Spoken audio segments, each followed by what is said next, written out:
بسم اللہ الرحمن الرحیم۔ السلام علیکم۔ یا علی علیہ الصلوۃ والسلام مدد۔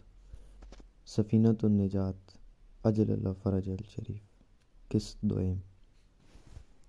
دوستو، آپ نے دیکھا کہ کلام الہی میں لفظ نجات کو لغوی معنی میں بھی استعمال کیا گیا ہے اور اصطلاحی طور پر بھی استعمال کیا گیا ہے، کیونکہ اصطلاحاً لفظ نجات کی تعریف یہ ہے: انسان کا آخرت میں کسی بڑی سزا سے بچ جانا۔ یہ تعریف کامل یعنی جامع و مانع نہیں ہے، مگر ہے یہی۔ آپ یہ بھی جانتے ہیں کہ جناب نوح علیہ السلام کو نجی اللہ کا خطاب بھی ملا ہے۔ آپ نے سوچا ہے کہ اس خطاب کی وجہ کیا تھی؟ ہم یہ سمجھتے ہیں کہ وہ قوم پر مبعوث فرمائے گئے، پھر انہوں نے کئی صدیاں تبلیغ فرمائی، کچھ لوگ ان پر ایمان لائے، مگر زیادہ تعداد ان لوگوں کی تھی جو ان پر ایمان نہ لائے، اور پھر انہوں نے دعا کی اور عذاب بصورت طوفان آیا، اور انہوں نے کشتی بنائی اور اس میں 72 رفقاء کو سوار کر کے بچا لیا۔ باقی سارے لوگ طوفان میں غرق ہو گئے۔ اب آپ خود دیکھیں کہ لاکھوں انسانوں میں سے صرف 72 افراد کو موت سے بچا لینا کوئی ایسی بات یا کارنامہ ہے کہ اس پر انہیں یہ اعزاز دیا جا سکتا ہے؟ یہ بات بھی قابل توجہ ہے کہ کیا واقعاً وہ 72 آدمی موت سے بچ گئے تھے؟ کیونکہ جب کشتی کو جودی سے ٹکرائی تو وہاں آپ اترے اور اپنے ساتھیوں سمیت رہنے کا پروگرام بنایا ہی تھا کہ وہاں طاعون کی وبا پھوٹ نکلی اور ان ہمراہیوں میں سے ایک بھی بچ نہ سکا، اور ان کے بعد ان کے 3 بیٹوں کی اولاد سے سلسلہ نسل چلا، یعنی جناب سام، جناب حام اور جناب یافس۔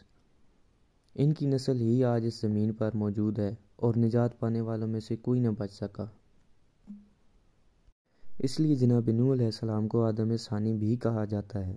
سوچنے کی بات یہ ہے کہ صدیوں کی تبلیغ کے بعد چند آدمیوں کو مہینہ 2 مہینے کے لیے بچا لینا اتنا بڑا اعزاز ہو سکتا ہے کہ جس پر انہیں نجی اللہ کا خطاب دیا جائے۔ یہ نجات اس دنیا کی موت سے نہ تھی، بلکہ ابدی ہلاکت سے نجات تھی، جس میں ایک آدمی کو بچا لینا بھی اس طرح ہے جیسے پوری انسانیت کو بچا لیا گیا ہو۔ یہ تھا وہ کارنامہ، نہ کہ اس دنیا میں دریا سے غرق ہونے سے بچا لینے پر انہیں یہ ٹائٹل ملا تھا۔ اگر ہم اعتباری انداز میں بات کریں تو یوں ہوگا کہ جناب نوح علیہ السلام کے زمانے میں طوفان معصیت آیا جس میں لاکھوں انسانوں کے غرق ہونے کا خطرہ لاحق ہوا، تو جناب نوح علیہ السلام نے کشتی اطاعت الہی تیار فرمائی اور اس میں اہل ایمان کو سوار فرمایا، اور باقی انسانیت اس طوفان عصیاں و طغیان میں غرق ہو گئی، مگر انہوں نے اپنے ساتھیوں کو بچا لیا۔ نجات کی اقسام۔ دوستو، نجات کی 2 اقسام ہیں: انسان کا اپنی کسی ناپسندیدہ چیز سے چھٹکارا پانا، انسان کا کسی ایسی چیز سے چھٹکارا پانا جو اس کے مالک پاک کی ناپسندیدہ چیز ہو۔ ہمارے پیش نظر صرف یہ بات رہتی ہے کہ ہم اس چیز سے نجات حاصل کریں جو ہمیں ناپسند ہے، یا جس چیز سے ہمیں کوئی تکلیف پہنچ سکتی ہے، یا ہمیں جس چیز سے ذرا سی اذیت پہنچ سکتی ہے۔ یہ نجات کا عوامی تصور ہے۔ اہل عرفان کا تصور نجات یہ نہیں ہے، کیونکہ عوام و خاص میں یہی فرق ہوتا ہے کہ ان کے درمیان جو تصورات ہیں وہ جدا جدا ہوتے ہیں۔ ایک عام آدمی اس بات کو بہت بڑی چیز سمجھتا ہے کہ اسے دنیا میں کسی بھی اذیت ناک چیز کا سامنا نہ کرنا پڑے اور آخرت میں بھی کسی بڑی سزا سے دوچار نہ ہونا پڑے۔ ہمارے اس عوامی تصور نے اب تو ہماری اخلاقیات کو تباہ کر دیا ہے، کیونکہ ہمارے سامنے جو ٹارگٹ رکھا گیا ہے یہ بہت ہی چھوٹا ہے، یعنی ہمیں جو سب سے بڑی اچیومنٹ دی گئی ہے وہ اتنی آسان ہے کہ وہ ہمیں ایک جمپ میں مل جاتی ہے۔ اس دور میں جب ہم اپنے ہم مسلک بھائیوں کا مشاہدہ و تجربہ کرتے ہیں تو لاتعداد اخلاقی و شرعی بیماریاں نظر آتی ہیں۔ کبھی ہم نے سوچا ہے کہ ان بیماریوں کی وجوہات کیا ہیں؟ ممکن ہے میری رائے غلط ہو یا میرا تجزیہ غلط ہو، مگر میں یہ سمجھتا ہوں کہ اس کی سب سے بڑی وجہ یہ ہے کہ ہمارے لیے جو گول آف لائف دیا گیا ہے وہ بہت ہی سہل الحصول ہے۔